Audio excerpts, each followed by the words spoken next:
Hello everyone, कैसे आप सभी? आई होप कि अच्छे होंगे। तो अग्रवाल पब्लिकेशन के यूपी डीएलएड फर्स्ट सेमेस्टर की शॉर्ट सीरीज, जो कि आपका पेपर है शिक्षा अधिगम के सिद्धांत, और इसको हम लोग आपके साथ पूरा शेयर कर रहे हैं, चैप्टर वाइज शेयर कर रहे हैं। और हर तरह के प्रश्न जो पेपर में आपसे पूछे जाते हैं, हम हर तरह के प्रश्नों को कवर भी कर रहे हैं।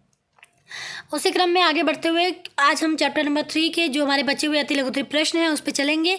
ऑलरेडी हमने चैप्टर 1 चैप्टर 2 कंप्लीट कर दिया है। चैप्टर 3 के भी लघुत्तरी प्रश्नों को हमने कंप्लीट कर दिया, और कुछ जो है वो अति लघुत्तरी प्रश्नों को भी कंप्लीट कर दिया है। कुछ जो अति लघुत्तरी प्रश्न बचे हैं वो आज की वीडियो में कवर हो जाएंगे, कंप्लीट हो जाएंगे। तो चलिए बिना देरी के शुरू करते हैं इस वीडियो को। और आपसे रिक्वेस्ट है कि अगर वीडियो पसंद आती है तो वीडियो को लाइक, शेयर, और चैनल पर नए हैं तो प्लीज़ चैनल को सब्सक्राइब जरूर कर दीजिएगा।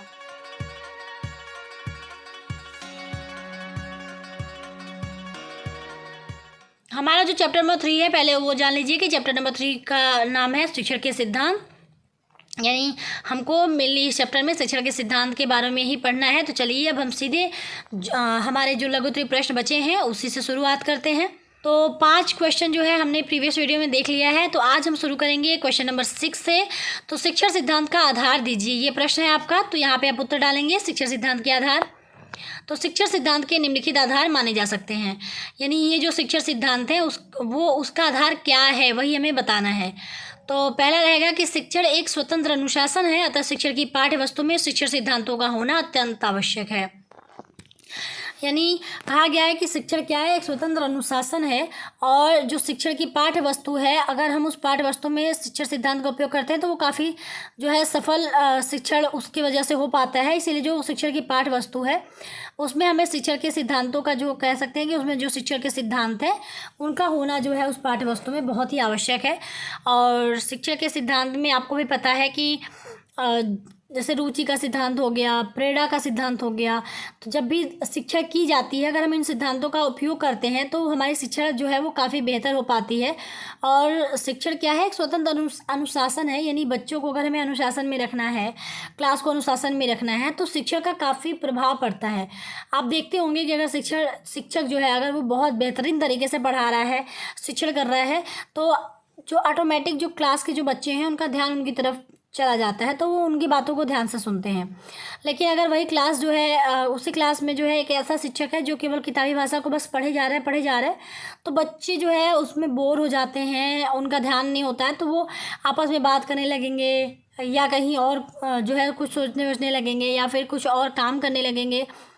तो अनुशासनहीनता जो है वो आपको देखने को मिलती है ऐसे क्लास में। इसीलिए कहा गया है कि जो शिक्षण क्या है, एक स्वतंत्र अनुशासन है। शिक्षण के मदद से आप अनुशासन को बेहतर तरीका भी दे सकते हैं, बेहतर प्रारूप दे सकते हैं। और इसीलिए हम कह सकते हैं कि जो शिक्षण की पाठ्य वस्तु है उसमें शिक्षण सिद्धांत होना क्या है, बहुत ही ज़रूरी है।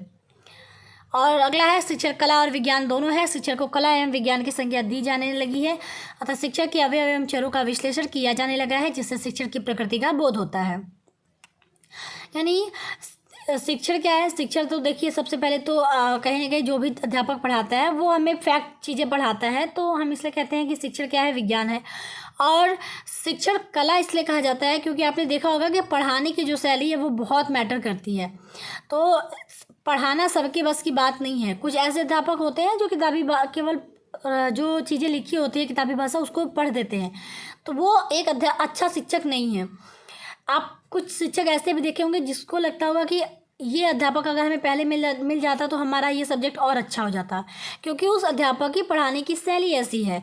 तो शिक्षण सबकी जो है आप नहीं कह सकते कि सब इंसान शिक्षण जो है कर सकते हैं। कुछ लोगों की पढ़ाने की शैली बहुत अच्छी होती है, इसलिए हम कहते हैं कि वो शिक्षक क्या है, उसकी शिक्षण पद्धति जो है बहुत अच्छी है। तो ये एक कला है, ठीक है। तो शिक्षण क्या है, कला और विज्ञान दोनों से हम उसको जोड़ के चलते हैं, और इसीलिए शिक्षक को कला और विज्ञान जो है दोनों की संज्ञा जो है हम देते हैं।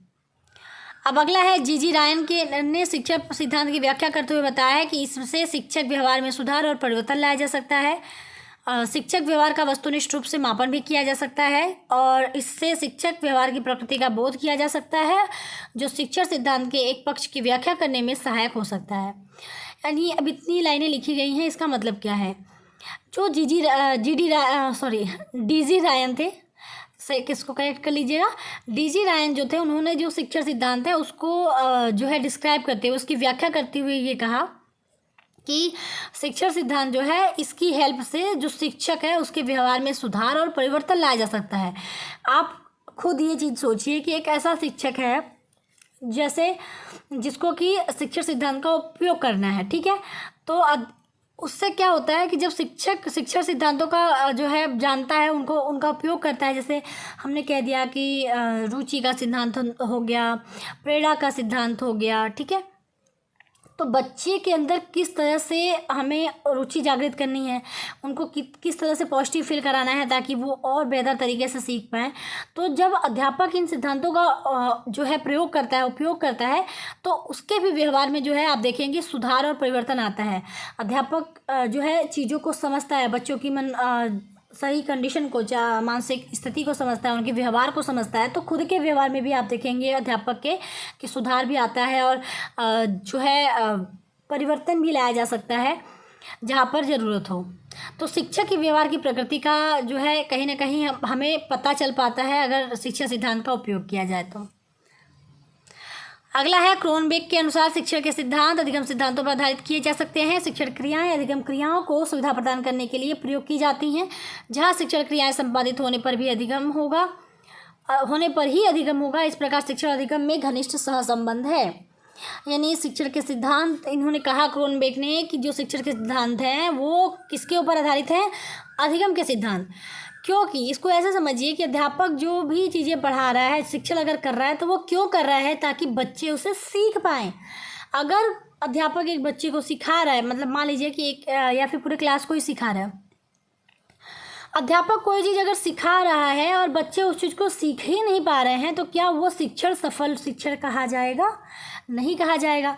तो इसीलिए कहा गया है कि जो शिक्षण है वो किस पर डिपेंड होता है, अधिगम पे। अगर अधिगम बच्चे कर रहे हैं तो हम कहेंगे कि शिक्षण बेहतर है। अगर अधिगम बच्चे बिल्कुल भी नहीं कर पा रहे हैं तो वो शिक्षण सफल नहीं है। तो जो शिक्षण के सिद्धांत है, यानी जो सिद्धांत हम यूज करेंगे शिक्षण के दौरान, जो शिक्षण के सिद्धांत रहेंगे, अगर देखा जाए तो वो सिद्धांत हमें वो सिद्धांत जो है वो किस पर आश्रित होते हैं, वो आश्रित होते हैं अधिगम के सिद्धांत पर। यानी अगर बच्चे सीख पा रहे हैं तो हम कहेंगे कि वो शिक्षण के सिद्धांत जो है वो बेहतर हैं, वो अच्छे हैं। और अगर शिक्षक अधिगम बच्चे नहीं कर पा रहे हैं तो वो शिक्षण के सिद्धांत जो है वो सफल नहीं है। तो शिक्षण के सिद्धांत जो है वो किस पर आधारित है, अधिगम के सिद्धांत पे। क्योंकि शिक्षक जो भी शिक्षण किया जाता है उसका एट लास्ट जो गोल होता है वो गोल ही होता है कि अधिगम किया जा सके, बच्चे सीख पाएँ। हम सिखाने को तभी सफल कहते हैं जब जिसको हम सिखा रहे हैं वो सीख जाए, ठीक है। तो उसी चीज़ को यहाँ पे बताया इन्होंने कि जो शिक्षण है और अधिगम में वो क्या है, एक दूसरे से वो उनका क्या है, घनिष्ठ सहसंबंध है। अगला पॉइंट है, रॉबर्ट गेनी का विचार है कि शिक्षण के लिए अधिगम परिस्थितियाँ आधार होती हैं। अधिगम परिस्थितियों को उत्पन्न करने के लिए शिक्षक द्वारा विभिन्न प्रकार की युक्तियाँ तथा प्रयुक्तियाँ की जाती हैं। अर्थात अधिगम की परिस्थितियों से शिक्षक की युक्तियों एवं प्रकृति का बोध होता है जो शिक्षण सिद्धांत की व्याख्या के लिए आधार प्रदान करते हैं। अभी जो ऊपर की पॉइंट थी उसमें आपने देखा कि हमने कहा शिक्षण और अधिगम क्या है, आपस में बहुत इनका घनिष्ठ सहसंबंध होता है। इस पॉइंट में ये चीज़ बताया गया है कि अगर बच्चे को सीखना है तो आपको सीखने के लिए बच्चे को उचित माहौल देना पड़ेगा। जो अधिगम की परिस्थितियाँ हैं वो काफ़ी मैटर करती हैं शिक्षण के लिए।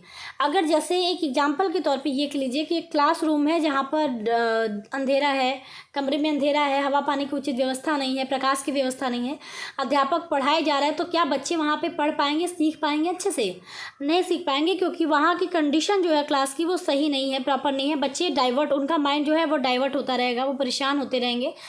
तो अधिगम की परिस्थिति वो क्या है, शिक्षण के लिए एक आधार है, क्योंकि शिक्षण तभी अच्छा कहा जा सकता है जब अधिगम की परिस्थितियाँ बेहतर हों।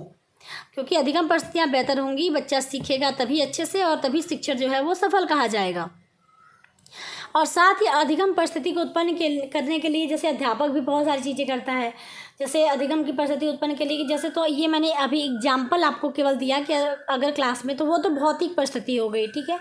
कभी कभी जैसे मान लीजिए कि चलिए भौतिक परिस्थिति को हम साइड कर दें, और कुछ बच्चे ऐसे हैं जिनको कि वो जो है टॉपिक अच्छे से नहीं समझ में आ रहा है, तो वो उस चीज़ पर ध्यान भी नहीं देना चाहते, आपस में बात कर रहे हैं, या फिर कोई बच्चा कमज़ोर है, कुछ कह नहीं पा रहा है, तो अध्यापक वो सोचता है कि ठीक है हम नहीं बोलेंगे, हम चुप रहेंगे, बस हाँ में हाँ कर देता है अध्यापक के।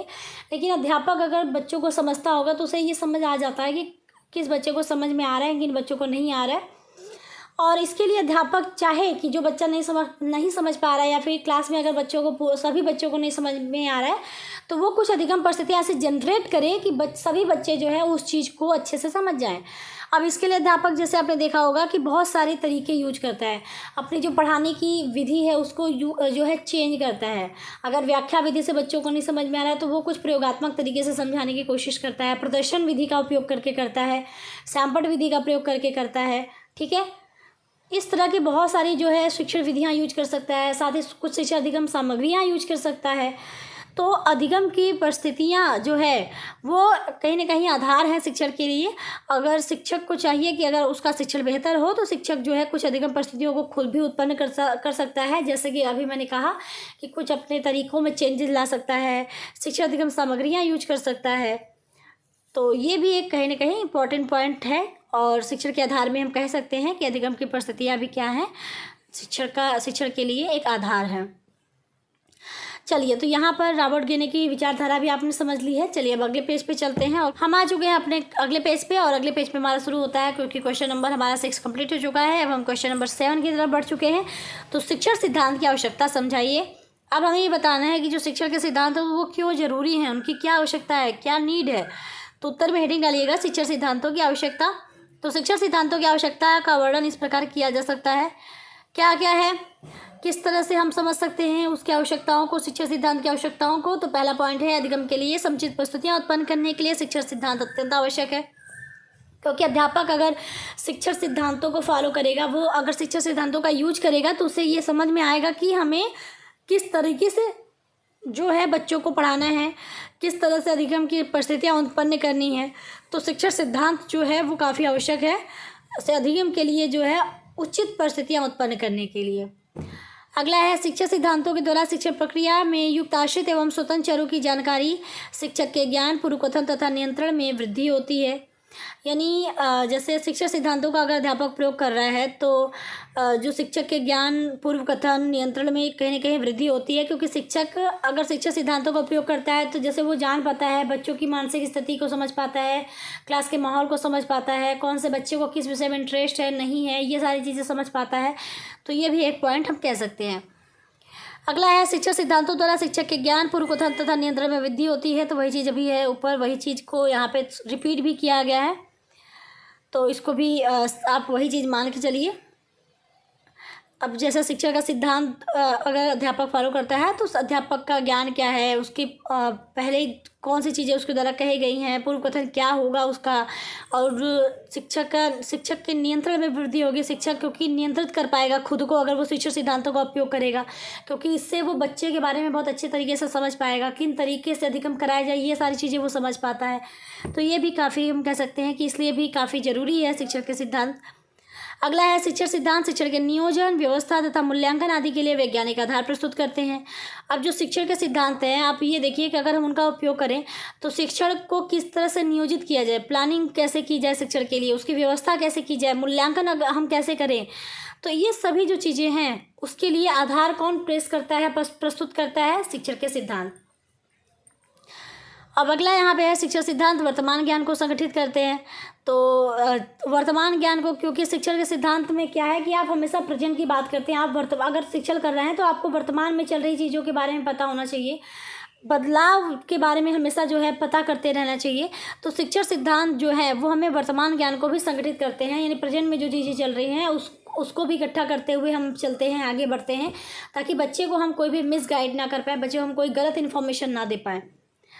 अगला है, शिक्षण सिद्धांत शिक्षकों की विभिन्न अवधारणाओं के विषय में ज्ञान प्रदान करते हैं। यानी शिक्षण सिद्धांत बच्चों के साथ साथ शिक्षक की जो विभिन्न अवधारणाएं हैं, जो उनकी सोच है, उनके जो कॉन्सेप्ट है विषय को लेके, वो भी उसके विषय में भी कहीं ना कहीं हमें जो है शिक्षण सिद्धांत की मदद से पता चल पाता है। अगला है, शिक्षण सिद्धांत शिक्षा तथा सीखने के मध्य सहसंबंध की व्याख्या करते हैं। अब शिक्षण के जो सिद्धांत हैं वो क्या हैं, कहीं ना कहीं सीखने और सिखाने, ये दोनों चीज़ें आपस में एक दूसरे से जुड़ी हुई हैं। तो शिक्षण के सिद्धांत क्या करते हैं कि सीखने और शिक्षण में, यानी अधिगम और शिक्षण में क्या करते हैं, सहसंबंध क्या है उसकी व्याख्या भी करते हैं। वो ये कहते हैं कि कोई भी शिक्षण तब सफल होता है जब अधिगम सफल होता है। ठीक है। अगला पॉइंट है शिक्षण सिद्धांत। शिक्षण नीतियों के विषय में स्पष्ट निर्देश प्रदान करते हैं कि शिक्षण की कौन कौन सी नीति होगी, उसके विषय में भी हमें जानकारी जो है शिक्षण सिद्धांत के द्वारा मिल पाती है। वो ये बता पाते हैं, शिक्षण के सिद्धांत की मदद से हम ये जान पाते हैं कि शिक्षण में किन किन नीतियों का उपयोग किया जाए, किन किन चीज़ों का प्रयोग किया जाए, किन किन तरीकों का उपयोग किया जाए। अगला है शिक्षण सिद्धांत विभिन्न अनुदेशन प्रारूपों के बारे में ज्ञान प्रदान करते हैं। जैसे शिक्षण में हम बहुत सारे इंस्ट्रक्शन जो है देते हैं, फॉलो भी करते हैं, तो उन सब की जानकारी जो है, उन सब के बारे में ज्ञान भी प्रदान हमें जो है शिक्षण सिद्धांत के माध्यम से चल पाता है, हम उसके बारे में ज्ञान प्रदान कर पाते हैं। शिक्षण सिद्धांत शिक्षण के क्षेत्र में शोध एवं प्रयोगों के लिए नए आयाम प्रस्तुत करता है कि शिक्षण के क्षेत्र में क्या क्या नई चीज़ें हो रही है, क्या खोज हो रहे हैं, किस तरह के नए प्रयोग हो रहे हैं, उन सब चीज़ों के बारे में हमें नए आयाम जो है प्रस्तुत करता है। शिक्षण सिद्धांत हमें उसके बारे में बताता है, हम अपडेटेड रहते हैं उस चीज़ों के बारे में। तो वैसे भी ऑलरेडी मैंने इस प्रश्न को जो है लघु में जो है ऑलरेडी इसको बताया है और बहुत डिटेल में एक्सप्लेन करा है। तो आप चाहे तो एक बार वहाँ पर जाके विजिट कर सकते हैं, देख सकते हैं वीडियो को। यहाँ पे मैं ज़्यादा टाइम नहीं लूँगी क्योंकि अभी इस क्वेश्चन को सेम वहीं पे पढ़ा के आने के बाद फिर अति लघुत्तरी में भी बताना, तो मुझे लगता है ये टाइम टेकन प्रोसेस है। तो फिर भी मैंने काफ़ी हद तक आपको स्पष्ट कर दिया है। फिर भी अगर आपको डाउट है तो आप जाइएगा, लघु वाले प्रश्नों को भी देख लीजिएगा। अब यहाँ पे आता है कि शिक्षण सिद्धांत के कौन कौन से तत्व हैं। तो बीओ स्मिथ के अनुसार शिक्षा अधिगम को उत्प्रेरित करने वाली एक पद्धति है। अध्यापक जब अपने पढ़ाने के काम को प्रभावशाली बनाने के लिए तथा शिक्षार्थी व्यवहार में परिवर्तन के लिए शिक्षा मनोविज्ञान यंत्रों, साधनों, ज्ञान, अनुभव, कौशल आदि का प्रयोग करता है, उसी को शिक्षण तकनीकी कहते हैं। शिक्षण हमें पता है क्या होता है, पढ़ाना, सिखाना, ठीक है। तकनीकी क्या है, टेक्नोलॉजी जो हम यूज करते हैं, जैसे आज के समय में टेक्नोलॉजी है गया, कंप्यूटर हो गया, फ़ोन हो गए, ये सभी क्या है, प्रोजेक्टर वगैरह हो गया, ये सब तकनीकी ही तो है। तो वही यहाँ पे बताया गया कि शिक्षण तकनीकी क्या होगी कि ये शिक्षा अधिगम को उत्प्रेरित करने वाली एक पद्धति है, जिसमें हम क्या करते हैं, शिक्षण अधिगम को बेहतर बनाने के लिए काम करते हैं। यानी अध्यापक अपने काम को, पढ़ाने के काम को जो है बहुत बेहतर बनाने के लिए और शिक्षार्थी के व्यवहार में परिवर्तन लाने के लिए, यानी बच्चा सभी चीज़ों को जो अध्यापक सिखा रहा है उस चीज़ को बेहतर तरीके से सीख पाए, इन सभी चीज़ों के लिए जो है यंत्रों, साधनों, कौशलों, अनुभव, इन सभी आदि चीज़ों का जो है उपयोग करता है। और यही सब क्या है, शिक्षण तकनीकी हैं। शिक्षण तकनीकी का मतलब कि शिक्षण को बेहतर बनाने में जो तकनीकी हम उपयोग करते हैं वही हमारा क्या है, शिक्षण तकनीकी। अब बीओ स्मिथ के अनुसार जो है, क्योंकि यहाँ पर हमें तत्व जानने हैं कि कौन कौन से तत्व हैं, तो अभी तो हमने जाना कि शिक्षण तकनीकी क्या है, फिर हम तत्वों की बात करें तो बीओ स्मिथ के अनुसार शिक्षण सिद्धांत में किसी भी शिक्षण सिद्धांत में 3 तत्व आवश्यक होने चाहिए। अब वो 3 तत्व क्या हैं, चरों की स्पष्टीकरण, इन चरों के बीच संबंधों की स्थापना तथा विभिन्न चरों के पारस्परिक संबंधों के विषय में परिकल्पना को स्पष्ट करना। ये 3 तत्व हैं जिसको कि आपको जो है समझना पड़ेगा, याद करना पड़ेगा। यानी जैसे अध्यापक जो भी चीज़ें बता रहे हैं उसके बारे में स्पष्टीकरण होना चाहिए शिक्षण के दौरान, और अगर बहुत सारे जो भी चर हैं उनके बीच जो क्या संबंध है वो भी अध्यापक को बताना पड़ेगा। और साथ ही अलग अलग चर हैं उनके बीच पारस्परिक संबंधों के विषय में जो परिकल्पना है उसको भी स्पष्ट करना पड़ेगा। तो ये 3 तत्व हैं जो इम्पोर्टेंट है, तो इसको भी आप लोग ध्यान दीजिएगा। अब बारी आती है क्वेश्चन नंबर 9 की, जो कि है शिक्षण में नियोजन के सिद्धांत से आप क्या समझते हैं। अब इस प्रश्न को भी ऑलरेडी मैंने बताया हुआ है लघुत्तरी प्रश्न में, फिर भी एक बार यहाँ भी देख लेते हैं। तो ये प्रश्न पहले तो ध्यान रखिएगा, 2019 में पूछा है। अब शिक्षण में नियोजन का सिद्धांत यानी प्लानिंग, नियोजन मतलब प्लानिंग। तो चलो इसको पढ़ने से पहले आप थोड़ा सा एक एग्जाम्पल दो। जैसे अगर आपको कहीं पर घूमने जाना है तो आप क्या करते हैं, सबसे पहले उसकी प्लानिंग करते हैं कि हम ये सामान लेके जाएंगे, हम वो सामान लेके जाएंगे, हम वहाँ जाने के बाद ये चीज़ें करेंगे, वो चीज़ें करेंगे। तो ये करते हैं ना। जैसे अगर हमें मनाली जाना है तो हम क्या करते हैं, हम विंटर के कपड़े रखते हैं, फिर हम ये प्लान करते हैं कि हमको वहाँ पे कहाँ कहाँ जाना है, क्या क्या गेम खेलेंगे। हमारे माइंड में पहले से ये चीज़ें प्लान रहती हैं कि हमको ये चीज़ें वहाँ जाके करनी है, क्योंकि आप रोज़ के लिए तो जा नहीं रहे, आप लिमिटेड डेज के लिए जाते हैं और आप सोचते हैं कि उसमें आप हर एक चीज़ कर लें जो कि आप करना चाहते थे। तो वो ही चीज़ यहाँ पर शिक्षण के क्षेत्र में है। यानी जैसे अध्यापक को अगर क्लास में बच्चों को पढ़ाना है तो अध्यापक क्या करता है, पहले से प्लानिंग करता है कि हमें किन तरीके से पढ़ाना है, किन मेथड का उपयोग करके पढ़ाना है, कौन कौन से उदाहरण के साथ हम पढ़ा सकते हैं कि बच्चे अच्छे से समझ पाएँ। तो वो अध्यापक पहले से प्लानिंग करके जाता है ताकि वो क्लास के दौरान अपनी प्रस्तुतिकरण कर जब भी करे तो बच्चों को सारी चीज़ें समझ में आ जाए और अपनी जो चीज़ें हैं कक्षा में जो भी वो अध्यापक पढ़ाए वो क्या हो, बिल्कुल क्रमबद्ध तरीके से पढ़ाए और जो है सरल से कठिन की तरफ आगे बढ़े ताकि सभी बच्चे को समझ में आ जाए। तो ये है नियोजन जो कि शिक्षण के क्षेत्र में अध्यापक करता है। तो अब हम देख लेते हैं इसमें क्या क्या चीज़ें लिखी हैं, जो भी चीज़ें बची होंगी उसको भी आपको समझा दिया जाएगा। तो योजना बनाकर शिक्षक द्वारा दी जाने वाली शिक्षा पालकों को सही से समझ में आता है। इससे शिक्षक को भी समझ में आता है कि उसे किस क्रम में प्रस्तुतिकरण करना है ताकि बालक भ्रमित न हो और उसे क्रम के अनुसार हर चीज़ें समझ में आती रहें। इसीलिए शिक्षक को चाहिए कि वो कक्षा में जो भी पढ़ाए पहले उससे ही उसकी पहले से ही क्रमबद्ध योजना बना ले। योजना सही से बनी रहेगी तो शिक्षक का उद्देश्य भी समय पर पूरा हो जाएगा। वर्तमान शिक्षण कार्य में प्रत्येक प्रशिक्षक को पाठ योजना बनाने एवं उसके अभ्यास पर जोर दिया जाता है। तो जो चीज़ें अभी मैंने बताई वही चीज़ें यहाँ पर हैं कि प्लानिंग करके अगर चलते हैं तो आप बच्चों को क्रमबद्ध सारी चीज़ें समझा पाते हैं और आपको ये भी पता होता है कि इस तरीके से पढ़ाना है कि सभी बच्चों को समझ में आए। और उसकी वजह से आप जो है अगर योजना बना के चलते हैं तो आपको जैसे ये कहा जाता है कि इतने महीने में आपको अपना सिलेबस कंप्लीट करना है, तो आप अगर प्लानिंग से चलेंगे तो आपका सिलेबस भी कंप्लीट हो जाएगा और बच्चों को आप जो चीज़ें समझाना चाहते हैं वो भी आप समझा लेंगे। तो प्लानिंग जो है वो हर चीज़ में ज़रूरी है, चाहे वो अपनी व्यक्तिगत लाइफ हो, आपकी डेली मर्रा की ज़िंदगी हो, चाहे वो शिक्षण प्रक्रिया हो। नियोजन एक बहुत ही बड़ी चीज़ है जिसको कि सभी को फॉलो करना चाहिए। तो यहाँ पर आपने देखा ये 9 क्वेश्चन में आपका अति लघु उत्तरीय प्रश्न जो है वो कंप्लीट हो गया है। तो यहाँ पर हम इस वीडियो को स्टॉप करते हैं। अब हमारा क्या बचा, केवल बचा हमारा वस्तुनिष्ठ प्रश्न जो कि कल की वीडियो में हम कंप्लीट कर लेंगे। तो मिलते हैं नेक्स्ट वीडियो में, तब तक के लिए आप लोग अपना ख्याल रखिए। वीडियो पसंद आए तो वीडियो को लाइक शेयर, चैनल को सब्सक्राइब करिए।